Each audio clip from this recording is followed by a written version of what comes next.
The Broken Empires RPG is coming to Kickstarter this summer. If you want to help me bring this game to life, go to play.thebrokenempires.com and sign up for your VIP membership today. And if I get 1 to 45, she's going to err towards careful. But if it's 46 to 100, she's going to err towards reckless. This is crazy. Crazy. This is the height of recklessness to actually do what I think she might do.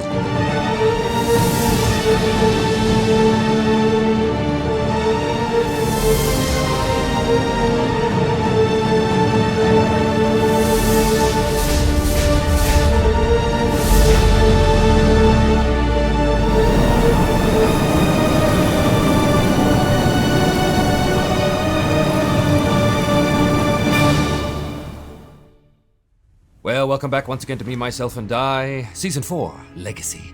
I am, as always, your intrepid GM host and player, Trevor DeVal. Thank you for joining me here today for Episode 4. If you want to help support the show, please do consider liking or subscribing, or perhaps joining us over on Patreon, or right here on the YouTube channel memberships. And of course, we are doing a Kickstarter later this summer to kickstart this role-playing game that I'm designing, and it's coming along really, really well. I'm super happy with it. We've got a whole bunch of people signed up already for VIP status, so if you're interested in helping bring the game to life, consider joining that. Much appreciated. So last time, Vale had gone into the ball on an investigation to try and determine what the connection was between the Lich Motzaroth and the Vizier, and she discovered a few very key things. The 3 clues were: transform exterior. Apparently the Vizier had ordered that the outside of the arches of the entrance to the palace to be painted with strange sigils. As it turns out, those were wards, and I have an idea of what those wards were for. That was the first one. The second one led us to the sarcophagus in the basement. It was discovered that the Vizier had ordered one of the teams in the desert that was on an excavation dig to bring back a particular sarcophagus from a particular dig way out in the sands. And as it turned out, that sarcophagus was the remains of one of the old viziers of Ansharir that Motzaroth had killed. And that old vizier had a circlet on, and this vizier had claimed that circlet and put it on himself. That clue was relinquish leadership. The third clue was repulse attention.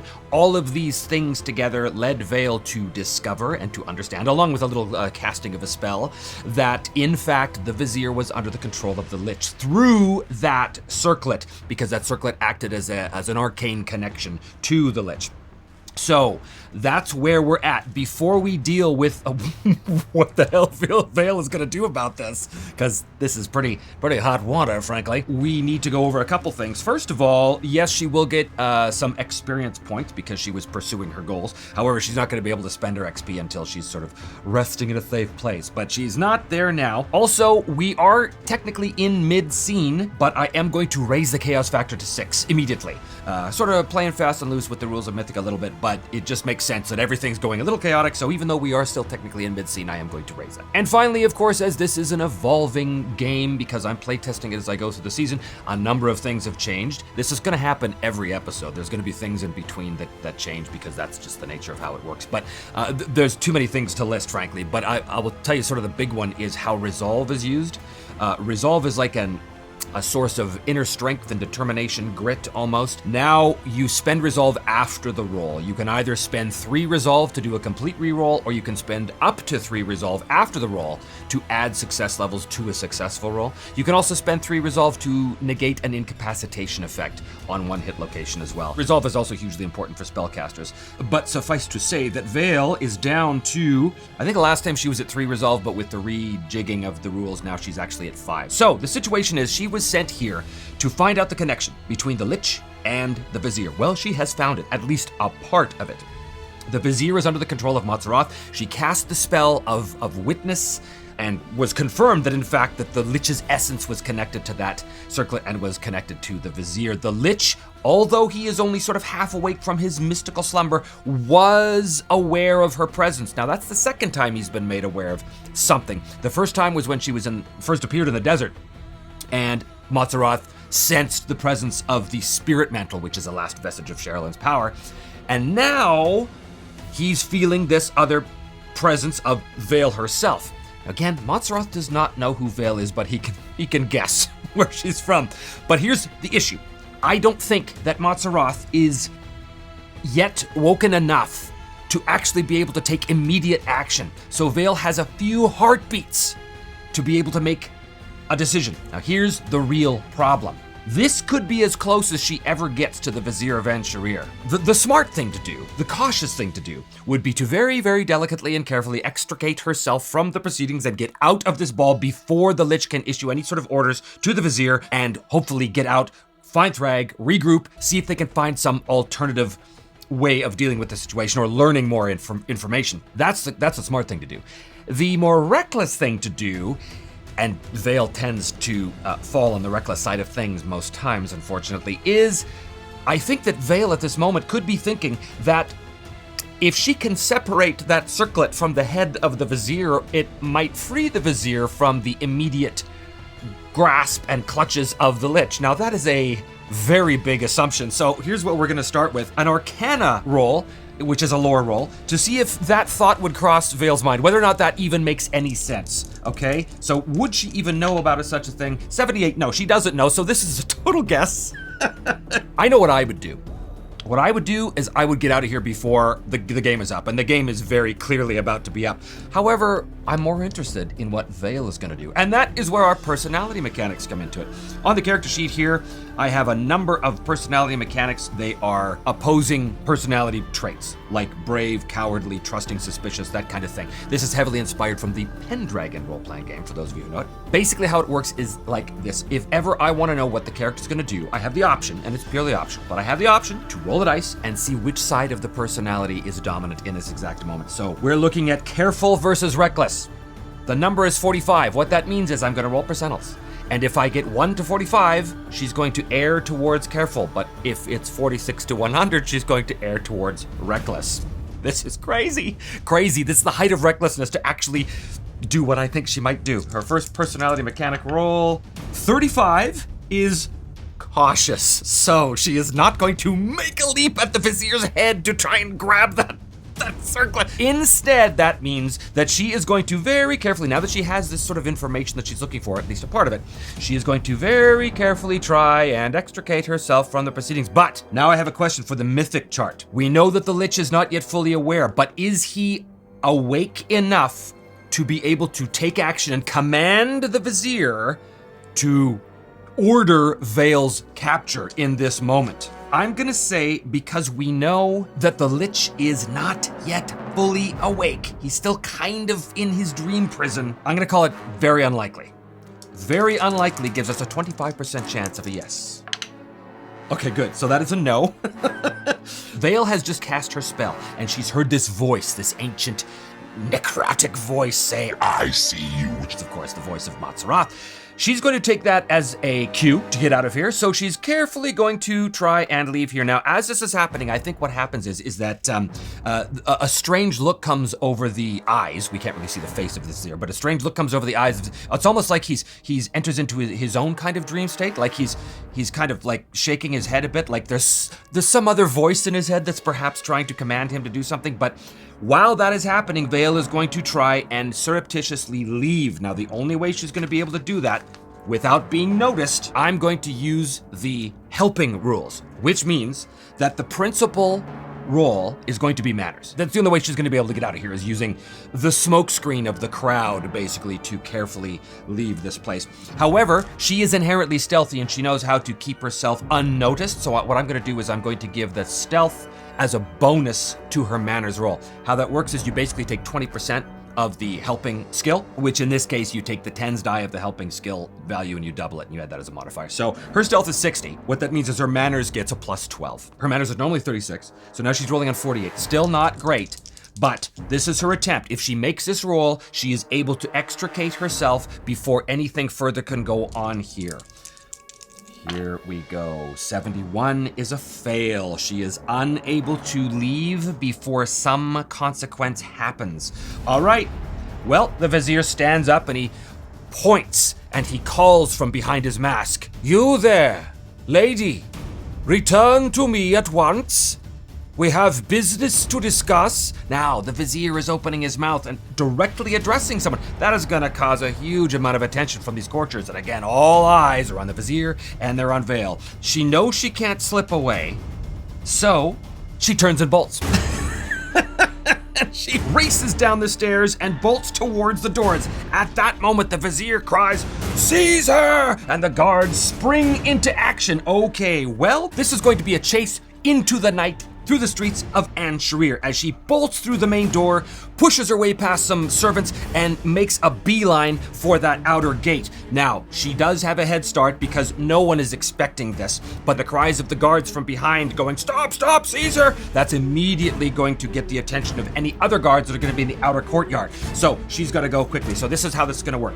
She has to achieve a certain number of success levels. The enemy is going to be chasing. They have to achieve a certain amount of success levels. Essentially, whoever gets to, we'll call it a very quick chase, okay? We'll say 5. Whoever gets to 5 success levels first is going to get what they want. If it's Vale, then she escapes. If it's the guards, then they catch her and corner her, and now we have to resolve this in a different way. So, what skill is it going to be? Well, right now, in this moment, it's going to be athletics versus athletics. I'm going to give her a bonus to this because she has caught everybody by surprise. I'm going to give her a plus 20. Her athletics is, it's not great. Athletics only 35, so for this roll, it's going to be 55. I'm just going to say that the guard's athletics is 40. So, this is her on 35, 05, okay, versus, okay, all right. So, in this case, it's not an opposed roll, it's an extended test, so both sides are trying to accumulate success levels. On an extended test, if you roll 0 degrees of success, it counts as 1. So basically, the guards are at 2, Vale is at 1, which means as she bursts forward into the outer courtyard, I think that the guards from behind her are shouting out, "Caesar, Caesar!" And at that moment, the guards in the outer courtyard see and begin to, fall in to try and cut her off, but she's able to just, burst past them, but now they are in hot pursuit as well. Now, she bursts out into the street and she immediately makes a beeline for some of the night markets, hoping to be able to lose the guards in that area. She has the option of using different skills now as well. It doesn't have to be straight out of athletics. She could just keep running if she wants, or she could use streetwise to try and, use the cover of the street and the people in the street and the activities in the street in order to mask her actions and allow her to get ahead. Unfortunately, her streetwise is not particularly good. It as well is only 35. It's worth a shot. So, the guards are still using athletics because they are just on a flat-out run, and I think there's 3 of them now giving chase. Here we go. This is her athletics on 35. Oh my god. Well, that's a critical fail. Terrible, terrible. And they're on a 60, which is a fail. So the guards fail, but she critically failed. When you critical fail in an extended test, you lose half your accumulated success levels. So she's down to 0. But I think it's not so much that they are making a burst of speed as it is that she gets caught up in one of the night markets, but in the wrong kind of way. As it turns out, she's making a beeline towards an alley, but there's this camel moving in front of her with this cart right behind it, and she runs into the side of the camel. She's trying to get past it so she can get in the alley, and that trips her up a little bit. So while this is happening, I'm going to determine whether or not Thrag hears her cry. Thrag is going to have been extremely attentive to what's going on because his whole purpose is to be looking out for her. So I'm going to give him a perception, but I'm going to give him a plus 30 on this perception because of the circumstances involved. So he's rolling at 77. Is he nearby, and does he hear Vale, and can he assist in this chase somehow? And the answer is yes. Okay, with the 5 degrees of success, but it was a simple roll, so SLs don't really matter there. He is very close, and he is able to interfere with maybe the rear guard. Oh, that's kind of cool. Okay, so this is what I'm gonna do. As she is trying to navigate her way past this giant camel to get into this alleyway and escape that way, 2 of the guards are in hot pursuit, but one of the guards lags behind a little bit, and Thrag is able to run up behind him, and I think he takes like the butt of his axe and basically tries to crack him in the legs to cause him to drop. He's not trying to kill the guard, he's just trying to sort of neutralize him and prevent the guard from being able to join his fellows in the chase. You know what, I'm gonna give the guard a perception to see if he notices Thrag. I'm just gonna call all the guard skills 40.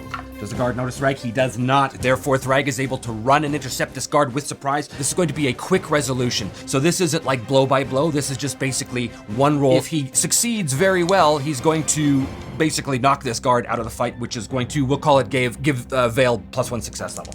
Boom, here we go. 22 is a critical. It's doubles under, it's a critical. That is awesome. Because it's a critical, Vale is able to get 2 success levels, which essentially means they are tied again. So Thrag is able to run into the crowd up to one of the lagging guards and crack him in the back of the leg. He goes tumbling down, smashes his head on the side of a wall, and goes unconscious for a few moments, which is enough to take him out of the fight. Thrag immediately gives pursuit to the other 2 guards that are chasing Vale. Okay, I'm now going to introduce the chase die. This acts just like a wound die, or just like the investigation die. So I'm gonna start the timer. Basically, at the end of every round, I'm going to roll this dice, and if it gets the round we're on or less, a complication is introduced, a random event, essentially, okay? We have a random event, we're at round 3, and we do not. Okay, I think we're back to athletics now.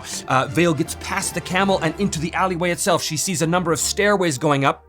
She's going to run up to one of those stairways and see if she can leap from one building to the next, hoping that her natural agility will be able to help her against these more heavily armored guards. She tries an athletics roll with a success, and I think she's going to spend some resolve to increase the success levels on that. What do they get? They also get a success. 2 degrees of success. So the guards are up to 4. Vale is also up to 4. We need successes of 5 in order to get what we want. Thank God she can burn a resolve, which increases her success level to 3. She had 2 success levels in the chase, plus 3 is 5. She is able to lose the guards, and I think it's because she's leaping from roof to roof, and the guards just can't keep up. I think one of the guards tries to jump the gulf between 2 buildings and hits the side of another building, cracks his head, and falls down into the alley below. He's not dead or anything, but he's in trouble. So Vale is able to escape. Now, they know what their rendezvous point is. It is back at the inn, the Grinning Scorpion.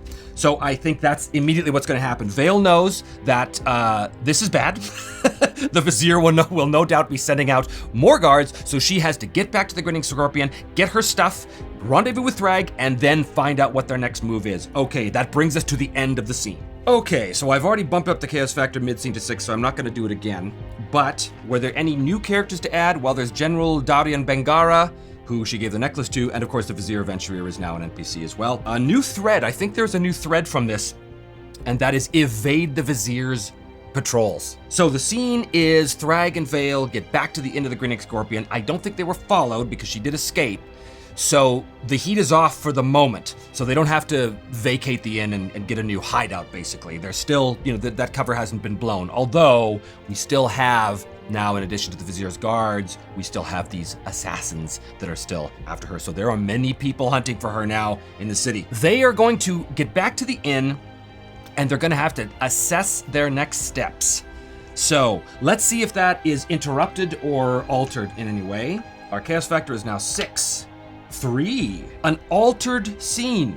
Let's go to our Mythic GM emulator here. So altered scenes, of course, are just the scene doesn't play out exactly the way you think. There is some change to it, and I'm not exactly sure what that is. So I'm going to roll on the scene adjustment table for Mythic to see what the alteration is.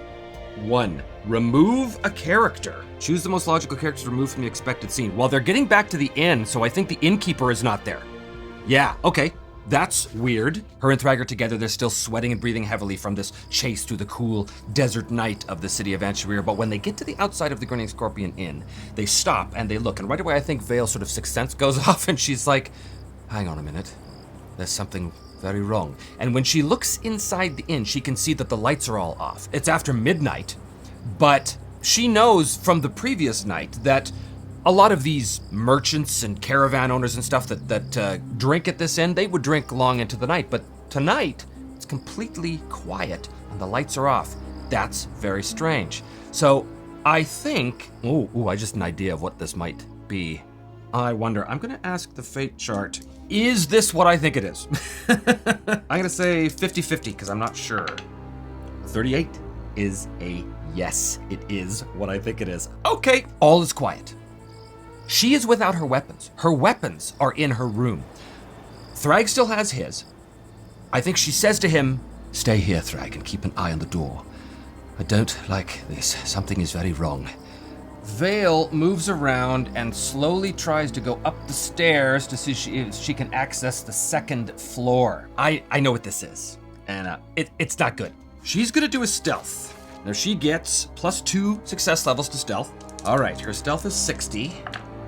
38, that's 3 success levels. That's actually 5 because she gets +2, so that's pretty good. I am gonna roll an opposed perception here, and that will fail. So Vale slowly makes her way up, and when she gets to the top of the stair, there's like a curtain basically that leads into the second floor. This building is actually larger. It's just something I plopped down here to sort of have some bare representation of what the inn is. When she gets up there, she stops and she listens. I'm gonna give her a perception. Her perception is 50. Success Yeah, I'm gonna do an opposed stealth.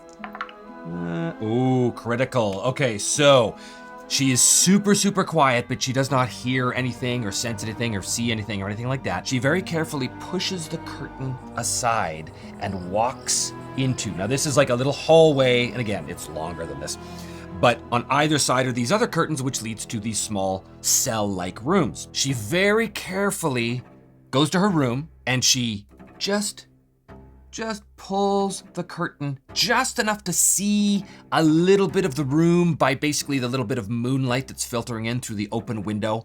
And again, the smell of vibrant flowers from the street and the nighttime scents of the desert are pungent in here. She made her stealth.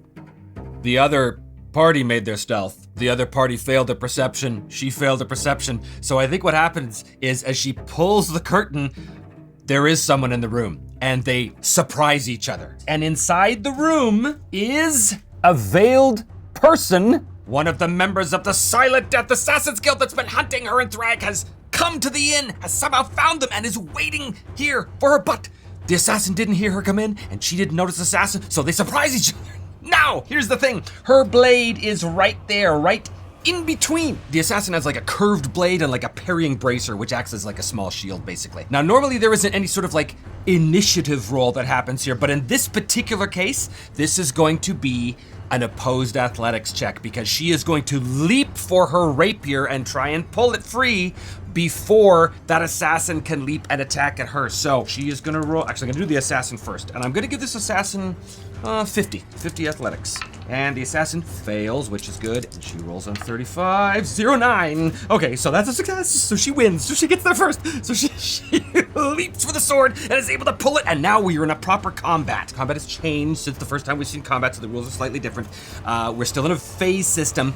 We are technically already in melee because they're in the same zone, they're essentially engaged. She has pulled the rapier, and now she's able to immediately fight. Now, this is no longer just a straight up opposed roll, and what happens. This is attack and defend. Who attacks first? There is an initiative of sorts. It's whoever has the highest skill gets to attack first. In this case, it is her. Her skill with her sword is 73. So she's going to attack first. She's able to grab the sword and she spins and drives it at this assassin. He, of course, can defend. Let's see how this works. She is going to attack with 38. That is a hit, and the 8 is the left leg. That's actually very good because that's the one spot where this assassin does not have any armor.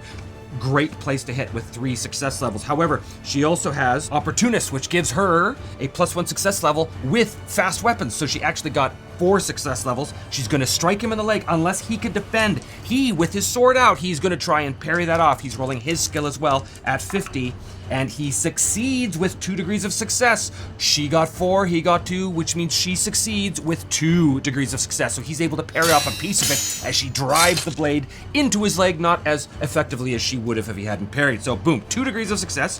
What can she do with that? Well, this is a fast weapon, which means she can circumvent his shield, which is his parrying bracer, basically. So I think that's what she's going to do. She is going to do 2 damage plus the 2 from the rapier, which is 4 damage, circumventing the shield and hitting him in the left leg, which means that he gets no armor at all. He's going to take a 4-point wound in the left leg. That is a serious hit, and right away he is going to have to do a wound die. He has no toughness bonus to add to this. Basically, he's rolling the wound value or less, and his leg is going to be incapacitated.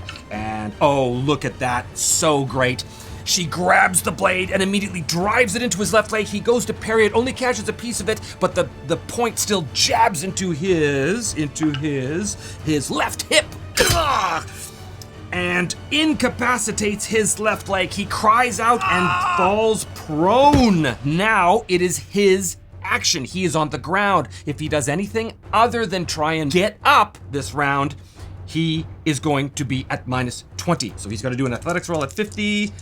He does not take the -20 from this. This is the only thing he doesn't take the penalty for. And he succeeds. So he is able to rise from prone on his incapacitated leg, but he's unable to attack this round. Okay, that is great. That was them. Now, I think it's a good bet that as Thrag is out here, he hears the clash of arms. He begins to move. Now he can do 2 zones. That's basically going to put him there and there. Again, I'm eyeballing zones. And that puts him here. The beaded curtain thing is kind of there, but he can definitely hear the sounds of conflict. However, this assassin is not alone. I'm going to do a perception roll for Thrag to see if he notices the other assassin who's hiding across the hall and who is very much aware of what has just happened. Thrag's perception is 47. Nope, he doesn't. That's bad. He is there, which means the other assassin over here is going to be able to attack. I think, okay, here, I'm just gonna do a quick perception roll for this other assassin to see if this assassin is aware of Thrag coming up the stairs or not. Oh, no, 59, no. Okay, well that's actually good for Thrag, it's not good for Vale. This assassin bursts into the room and engages Vale as well. She is now outnumbered. Bad news. That was at the end of that round. We go to the beginning of the new round, and the first thing that happens is melee. Because her skill is still highest, she's going to go first. So this guy has an incapacitated leg, but he's still in the fight. She does notice the new guy coming in, but she's going to continue the attack on this guy, hoping to bring him down. So she stabs at him with her rapier, rolling at 73. She will go at, that's an excellent hit, 63, but he's going to try and defend on 50. He will succeed with 4 degrees, so she actually got 7 degrees because of her opportunist. So 7 minus 4 is 3 degrees of success. Still pretty good. She could circumvent shield again or choose location, because where she's gonna hit him. This time she's gonna hit him in the body, and he does have some armor in the body. He's got padding in the body, but he's also got the shield, which would take off 3 damage. I think she's gonna circumvent the shield and hits him in the body for a total of 7 minus 4 is 3 plus 2 is 5 damage minus his body armor of 2, so that's a 3-point wound. He goes to parry again, catches a piece of it, but she stabs him in the body, piercing his armor, 5 or less. Oh, look at that, excellent. Okay, well, this is great. This is great. They're failing their wound rolls all the time, which means he has to do a simple endurance roll or else he drops unconscious from the pain. Nope, he does not. So he has taken a wound, but he does not drop from that. Ugh. Okay, that was her. Now they both go. I'm just gonna make purple guy, actually, I'm gonna give him a skill of 55 just to differentiate them a little bit. So purple guy goes next. He's going to attack Vale. Now she can defend, but if she has to defend against both of them, she's gonna suffer a multi-defense penalty. This assassin here pulls the long, wicked-looking blade. Ooh, I have a question. I'm gonna ask the fate chart right now before I go any further. Are these blades poisoned? I think it's likely. I think it's likely. Yes, they are poison blades, so if she gets hit by it, that's going to be a problem. Okay, so this guy comes in and he swings or stabs or whatever he does with his wicked-looking blade at 55. Oh, that is a great hit. He will hit, but she can parry at 73. Oh my God, this is incredibly bad. Incredibly bad. So bad, in fact, she's got to spend 3 to re-roll because poison blades, man. She can't get hit by this. She doesn't have any armor on. This is terrible. Come on, Val. What do we got at 73? 46. Okay, well, wait. 46 plus 1, so 5. She actually got 5 success levels versus his 5. Because the success levels are tied, it's the higher roll that wins. And in this case, that's 52. So he gets a 0 SL hit, which in this case is going to do a 3-point wound to her body, and it's also poison. Bad news. Okay, she's got no armor in the body. And where in the body is it? It's going to be chest. So she just took a 3-point puncture in the chest. And it's poison, but before I deal with the poison, I'm gonna do the wound die roll to see if this is incapacitating or not, and it is not. Okay, so she does not get incapacitated by that hit. Boom! But now we have poison. Oh, this is really bad. Poison has something called virulence, which is like a skill. So essentially, she's gonna roll her endurance versus the virulence of the poison. All right, what is the virulence roll? This is on 50. Okay, so the poison in this case will have no real effect this particular hit, thank God. Okay, boom! Maybe not enough got on the blade or into the wound or something like that, so she's okay from that hit. That was him, and now blue goes. Now she can still defend against him if she has to. Let's see, this is blue guy attacking on 50, 05. Well, that's a success with 0 degrees of success. Theoretically very easy to beat. She's going to parry, but because she is already defended, she has a multi-defense penalty of minus 20. So now she's rolling a defense at 53. And she will, oh yes, the best she could possibly do, 5. So she wins that, no problem. She parries that second attack off, no problem. Now we go into there's no ranged or magic, so we go into the charge phase. I'm gonna say the hallway is a separate zone. So he can't do anything in the charge phase, but in the other phase, he moves into the room and engages this guy. So they're all in this cramped little room right now, basically. He runs in with his axe. He can't attack this round, but now we go into the combat again. Thrag is slow weapons at 75, so he actually goes first, which makes a certain amount of sense. He's not charging though. You'd only get the benefit of the charge if you do it in the charge phase. He's gonna attack this guy who just struck Vale in the chest, and he's gonna come down with his big battle axe, 2-headed battle axe, and he's very, very good with this. Here we go, new round, 75. He will hit with 5 degrees of success, so he's gonna hit in the body with 52 unless this guy can parry it off with his roll. He does not. Oh, this guy's in big trouble. 5 success levels. Plus 5 from the damage, because he's so good with this thing, is 10 damage in the body. He's gonna keep the hit to the body, but he's gonna spend 3 SLs to knock the guy prone. That's definitely gonna happen. There's no resistance he gets against that. In the body, he does have 2 points of armor, and he has a 1-point shield, so that's gonna be 3, so he's gonna take a 7-point wound in the body. Oh boy, yeah, this is gonna be rough for him. 7-point wound. Yes, he's gonna have to roll his endurance of 55. He does not, which means he is put down immediately by that big hit. He's essentially unconscious for 5 rounds. He's done. He's not dead, but he's out of the fight. Bang! Thrag comes in and just chops him down into nothing. She goes next because she has the next highest skill. She is now going to spin around, seeing that Thrag is in the fight, and she's going to attack this blue-robed assassin again at 73, and she's going to...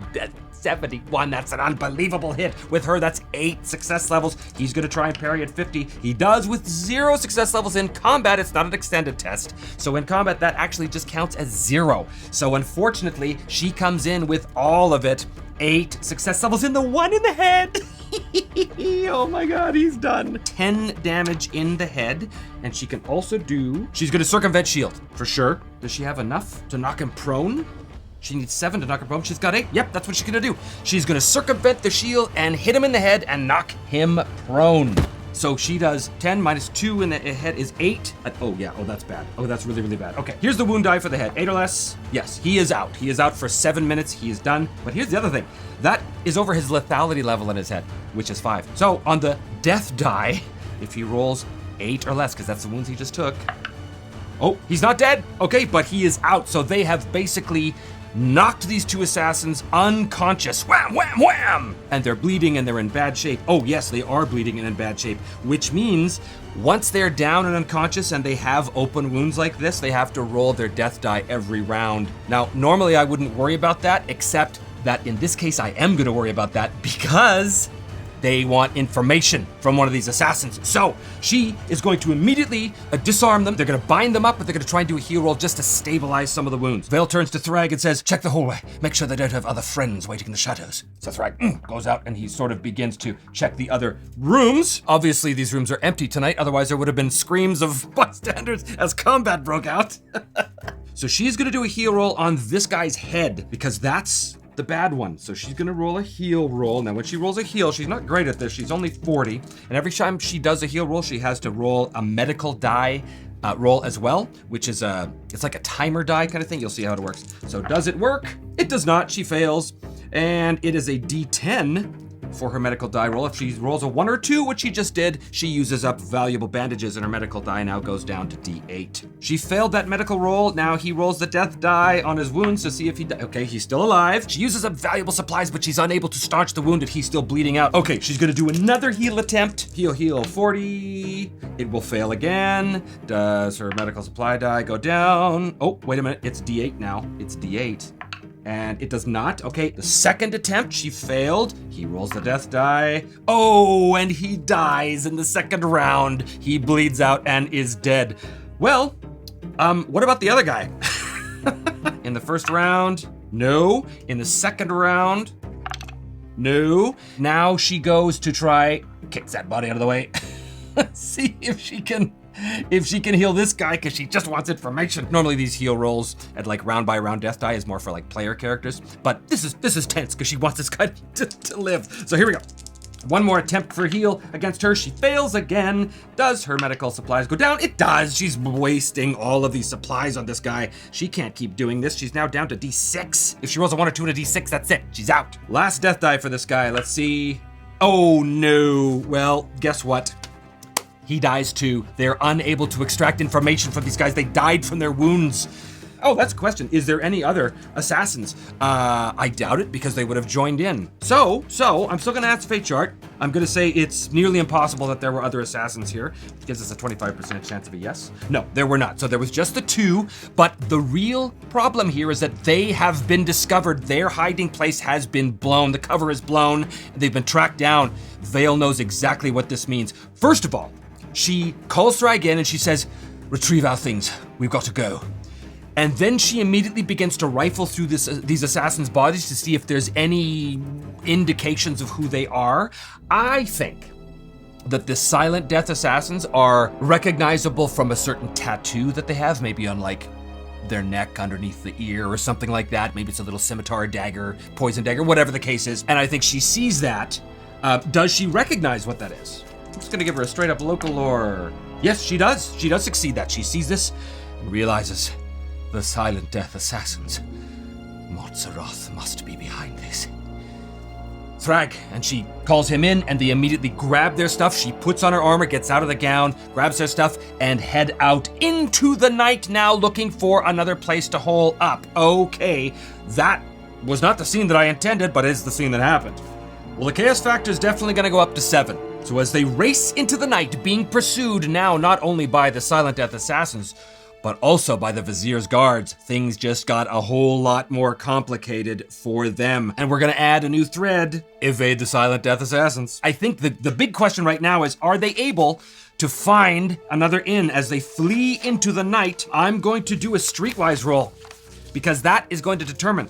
Now, who's gonna make this roll? It's probably gonna be her. Oh boy. Well, Thrag is gonna help her, but his help is not very good. It's basically like 2 + 2. But you know what? She will take it. She is down to 1 resolve. They just need a place to rest. They just need a place to hole up, a safe place. Can they do it? Streetwise roll. Here we go. Oh, okay. Well, her streetwise was 37 and that's 34. They were able to succeed. They find a place. They have to leave the Al-Shawab district behind them and make their way through the darkened night streets of Ansharir, avoiding the guards as they go, through the district of Searsbridge until finally they get just within the shadow of the wall overlooking Leper's Gate, and across the wall would be Silver Ridge, but it is in fact the almost shantytown quality of Leper's Gate that they are able to find a very seedy, awful, disgusting inn, but it is enough for them to be able to find a place to rest for the moment. The Vizier has dispatched